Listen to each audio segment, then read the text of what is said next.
Here are some psychological tricks that you can use when editing your videos. Because editing really is psychology in motion, and good videos aren't just edited for pacing, they're edited for emotion and attention and prediction. So the first thing you can do is an anticipatory cut, and this is basically where you make a cut in your video before a word that signals a change. I'll give you an example of this. So let's say I was doing a video and the title of the video was like, you need to have a niche on TikTok. I would maybe start my video by saying something like, the reason your account isn't growing is because you don't have a niche. This works because the brain loves predicting things and it loves being right. And every time it's right about what the new word or the phrase might be, it gets a little dopamine hit.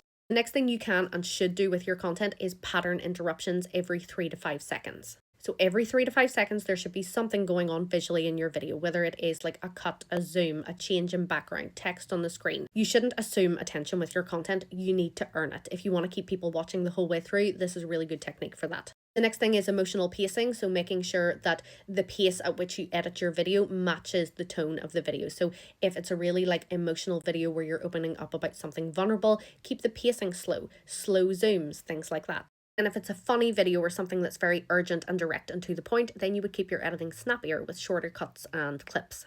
The next thing is capturing micro reactions. So like maybe paying close attention to like when your expression changes, little eyebrow shifts, zooming in on those. Humans are wired to read faces, so this can really pull attention. The next thing you can do is proximity framing. So you can zoom in for intimacy or you can zoom out for context. And the next thing you can do is create a cognitive cliffhanger. And this is kind of similar to the one I mentioned at the start, the anticipatory cuts. Basically, you will cut in the middle of a sentence to create a bit of a cliffhanger. Humans love closure, so if you leave something like loose and open-ended, they will keep watching to find out the answer to the thing that you teased.